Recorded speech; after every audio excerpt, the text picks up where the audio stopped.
Bonjour à tous, j'espère que vous allez bien. On se retrouve dans un tout nouveau format et aujourd'hui je vais répondre à toutes vos questions sur mon voyage à La Réunion. Vous avez été très nombreux à m'envoyer des messages sur Instagram pour me demander comment est-ce que j'avais trouvé ma mission à l'hôtel pour chat, comment est-ce que j'avais trouvé La Réunion, si j'avais des petits conseils pour vous. Et aujourd'hui c'est la vidéo où je vais regrouper justement tous ces conseils et on va échanger ensemble. Donc pour les petits nouveaux, fin 2024 je suis partie 2 mois et demi à La Réunion avec ma meilleure amie Loane. On a travaillé dans un hôtel pour chat et en échange de nos services, c'est-à-dire nettoyer les box des chats, les nourrir, s'assurer que tout le monde va bien, on était logés directement à l'hôtel pour chat et parfois nourris. Pourquoi La Réunion? Tout simplement, à la fin de mes études de journalisme, je ressentais le besoin de couper et de partir au soleil. Vraiment, ça faisait des années que j'y pensais, mais je ne pouvais pas le faire. Et donc là, c'était le moment ou jamais pour moi de partir. Je voulais que ce soit rapide et donc je cherchais une destination où je n'avais pas besoin de visa. La Réunion est un département français, donc on peut y aller directement avec notre passeport. C'était vraiment la facilité. Quand j'en ai parlé à ma meilleure amie Loane, elle m'a dit qu'elle était trop partante, donc on a décidé de partir ensemble un peu sur un coup de tête. Avant de partir, on n'en savait pas plus que ça sur La Réunion, mais vous en saurez plus, puisque je vais vous expliquer 2-3 trucs. La Réunion est surnommée l'île intense, et si elle est surnommée comme ça, c'est pas pour rien. Il y a une énorme diversité de paysages. Au nord, vous avez la capitale, Saint-Denis. À l'ouest, on va descendre sur un petit peu plus les plages, puis on a le sud sauvage, on a le volcan avec ses paysages très lunaires, les cascades, les forêts très verdoyantes, enfin bref, il y en a pour tous les goûts. Et c'est ça qui est très intéressant à La Réunion, c'est justement cette diversité de paysages. Et à côté de ça, il y a aussi une 50aine de microclimats différents, très intéressants, puisque nous on habitait au Tampon pendant 2 mois, et au Tampon, de 5h du matin à 14h, il fait beau.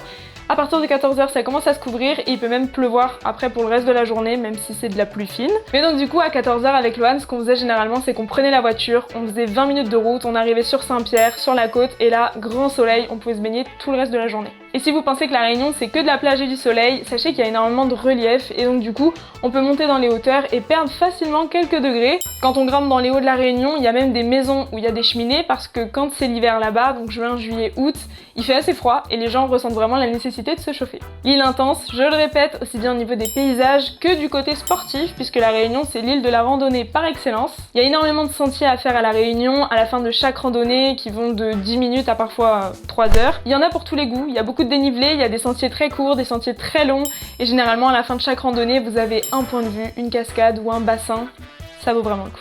Cependant avec Loane on a remarqué qu'il y avait pas mal de sentiers qui étaient fermés au public alors qu'à la base on pensait que c'était totalement ouvert vu que beaucoup de gens y vont. Si ces sentiers sont fermés c'est pour une bonne raison, souvent à cause des intempéries, à cause des éboulements. Pour savoir si le sentier sur lequel vous voulez aller est fermé ou pas, généralement c'est indiqué sur le sentier directement. Sinon je vous conseille le site de l'ONF. Parfois les sentiers sont fermés temporairement, en tout cas sur l'ONF tout est recensé avec des dates. C'est toujours intéressant d'aller jeter un petit coup d'œil. Enfin côté baignade, il faut savoir que vous êtes dans l'océan Indien qui est un océan assez dangereux et autour de La Réunion il y a pas mal de requins. Du coup il y a beaucoup de plages où la baignade n'est pas autorisée, encore une fois pour des questions évidentes de sécurité. En gros, vous pouvez vous baigner pratiquement sur tout l'ouest, en tout cas de Boucancano à la plage de Saint-Pierre. Le lagon est très mignon, j'ai fait plusieurs vidéos de snorkeling sur Instagram si vous voulez aller jeter un coup d'œil, voir quels poissons vous pourrez potentiellement voir. Avec Loane, on est quand même allé voir l'océan aux 4 coins de l'île, on n'a pas pu se baigner bien évidemment, mais les points de vue sont toujours hyper impressionnants, notamment dans le sud sauvage que je vous recommande. Comment vous avez trouvé votre travail ? Je pense que c'est la question qui est le plus revenue et ça me fait très plaisir de vous en parler maintenant. Vous l'avez compris, notre objectif à la base c'était de faire quelque chose que l'on ne connaissait pas pour découvrir un nouveau milieu, rencontrer de nouvelles personnes, etc. etc. Quand j'en ai parlé à mon entourage en métropole, une collègue à moi m'a dit « Est-ce que tu connais le site Workaway ?» Je ne connaissais pas du tout. Workaway c'est une plateforme qui s'occupe de recenser souvent des annonces de petits travail et en échange vous êtes logé et nourri parfois. Donc nous avec Loane on s'est inscrite, on a fait un compte duo, le compte solo à l'année c'est 59 € par an, mais je trouve que ça vaut le coup parce que vous avez vraiment des annonces dans le monde entier. Une fois inscrite on a tapé La Réunion dans la barre de recherche et la première annonce sur laquelle on est tombé c'est un hôtel pour chat qui demandait de la main d'œuvre et en échange on était logé directement sur place. Je vais pas vous mentir, l'hôtel pour chat à l'heure actuelle il est surbooké, c'est-à-dire qu'il y a des woofers qui vont venir jusqu'à fin 2025. Hop, j'ai parlé un peu vite, la propriétaire de l'hôtel pour chat m'a expliqué qu'il y avait de la place à partir de mi-novembre 2025 jusqu'à janvier 2026, alors elle recherche plutôt un binôme qui pourrait rester le long de cette période car il y a un peu plus de matou en fin d'année. Pour rappel, le job consiste à nettoyer les box et tenir compagnie au chat tous les matins. En échange de votre aide, la propriétaire vous offre le logement uniquement, il n'y a pas de compensation financière. Si vous aimez les chats et que vous attendiez ce moment depuis le début de la vidéo, alors vous pouvez la contacter directement via son compte Instagram, que voici. Sachez qu'avec Workaway, vous pouvez participer à des projets humanitaires, travailler auprès des animaux, chiens, chats, parfois d'autres animaux. Vous pouvez aller faire du bricolage, aller peindre, aider des gens au niveau de l'informatique. Vraiment, il y a une multitude d'annonces, je suis sûre que vous allez trouver votre bonheur. Alors il y a d'autres sites qui permettent de faire ce genre d'échange de bons procédés, je dirais. Il y a aussi Woof France. Alors là c'est vraiment que du woofing et à la base le woofing c'est d'apprendre de travailler dans des exploitations agricoles biologiques. Donc là pareil, vous travaillez et en échange de quelques heures de travail dans la semaine, vous êtes nourri et logé. Enfin ce que je peux vous recommander aussi c'est les groupes Facebook. Une fois que vous êtes sur place, n'hésitez pas à rejoindre des groupes Facebook par rapport à ce que vous cherchez. Ça peut être du woofing, il y a une page Facebook qui s'appelle Woofing 974. N'hésitez pas à faire un petit post en expliquant qui vous êtes et ce que vous cherchez. Et parfois il y a des annonces qui tombent. Il y a beaucoup de monde à La Réunion. Il y a beaucoup de demandes aussi par rapport au woofing et à ce genre de service rendu. Donc n'hésitez pas à être très actif pour pouvoir trouver l'annonce qui vous correspondra au mieux. Je peux vous donner un exemple. Avec Loane, dans notre mission à l'hôtel pour chat, on avait un trou de 2 semaines au mois de décembre. Donc 2 semaines où on savait pas trop où est-ce qu'on allait dormir et ce qu'on allait faire. Du coup on a rejoint un groupe Facebook, je crois que c'était Entraide 974. Et en fait, il y a un monsieur qui laissait sa maison pour 2 semaines parce qu'il avait un concours à passer en métropole et il y avait 10 chats dans cette maison. Donc il a fallu qu'on s'occupe de sa maison et qu'on s'occupe des 10 chats pendant 15 jours. Et en échange, on avait un toit au-dessus de notre tête. Tout s'est très bien passé et on a pu découvrir une autre partie de l'île parce que cette maison elle était localisée à Sainte-Anne dans l'est de l'île. On n'avait pas prévu de passer autant de temps ici mais franchement c'était très intéressant. Et on m'a demandé aussi si j'avais trouvé mes missions avant ou pendant que j'étais à La Réunion. Du coup les deux, vous l'avez compris, combien ce voyage vous a coûté. La question du budget revient souvent et malheureusement j'ai pas une réponse très claire à vous apporter parce qu'avec Loane on est tout simplement parti avec toutes nos économies. En fait on a pris un billet à aller et on ne savait pas quand est-ce qu'on allait revenir, donc moi dans ma tête je suis partie avec tout ce que j'avais et puis qu'à cela ne tienne. Mais avec du recul je sais exactement combien m'a coûté ce voyage dans sa globalité, c'est-à-dire avion compris, pendant 2 mois et demi sans gagner d'argent, on est aux alentours des 2500 €.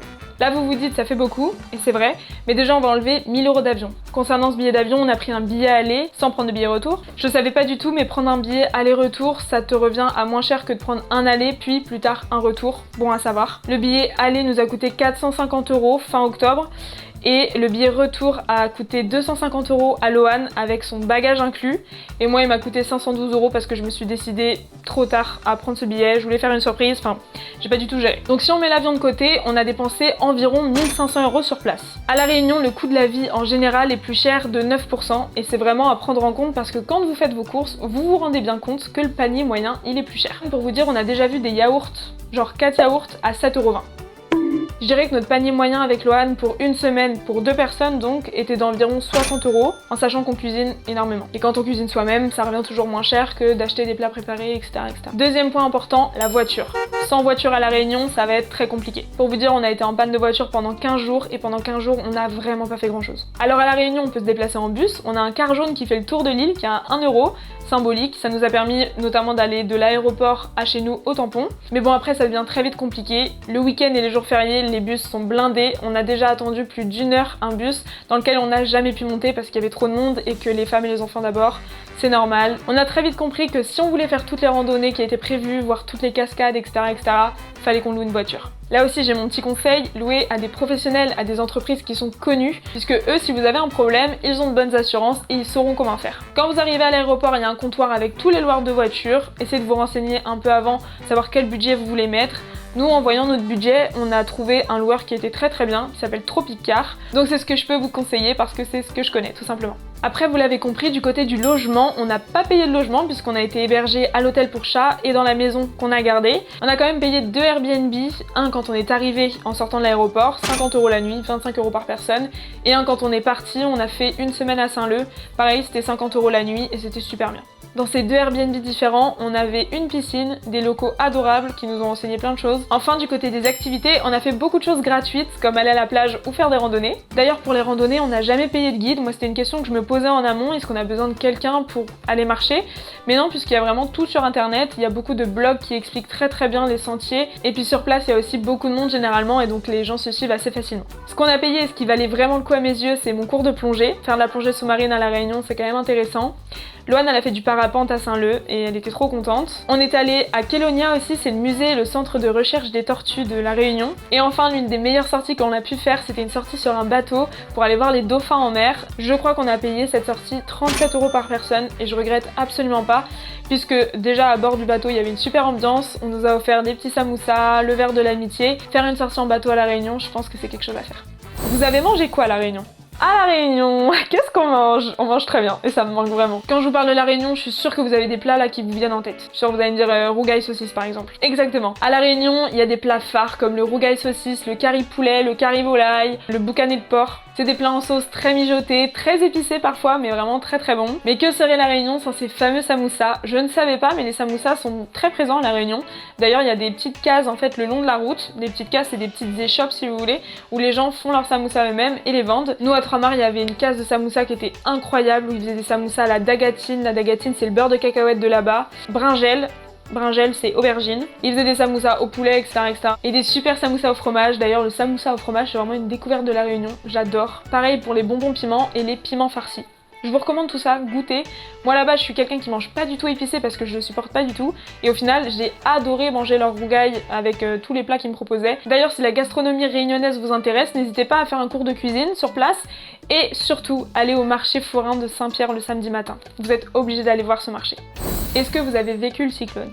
On a quitté La Réunion avec Lohan le 14 janvier, on est arrivé en métropole le 15 janvier et donc on n'a pas connu le cyclone Garance qui était très important à La Réunion cette année et qui a détruit pas mal de choses sur son passage. Quand on est arrivé à La Réunion et qu'on a dit qu'on partirait sûrement vers février, on nous a dit oh bah pile poil dans la période des cyclones, parce que chez eux la période des cyclones ça va de novembre à avril mais c'est vraiment plus intense de janvier à février, mars quoi. En 2024 il y a un cyclone qui est passé et qui avait déjà fait pas mal de dégâts et à la suite de ce cyclone ils ont eu un mois de pluie constante, donc je pense que c'est vraiment quelque chose à prendre en compte si vous voulez aller à La Réunion vers janvier, février, mars. Potentiellement il peut y avoir un cyclone et potentiellement le temps peut changer pendant longtemps. En plus à la suite des tempêtes, pour des raisons de sécurité évidentes, il y a beaucoup de sentiers de randonnée qui sont fermés. Mais nous, ce qu'on nous a dit aussi, et qu'on n'a pas pu voir du coup quand on était à La Réunion parce que c'était une période assez sèche, eh bien c'est qu'à la suite d'intempéries, les cascades elles reprennent énormément d'eau et du coup c'est magnifique à voir. Maintenant, ce qui est bon à savoir, c'est quand est-ce que c'est plutôt la période cyclonique, quand est-ce que c'est plutôt des périodes de sécheresse, quand est-ce qu'il fait plus froid à La Réunion, etc., etc. À La Réunion, il fait bon vivre. D'ailleurs, sachez que le dimanche est un jour sacré là-bas.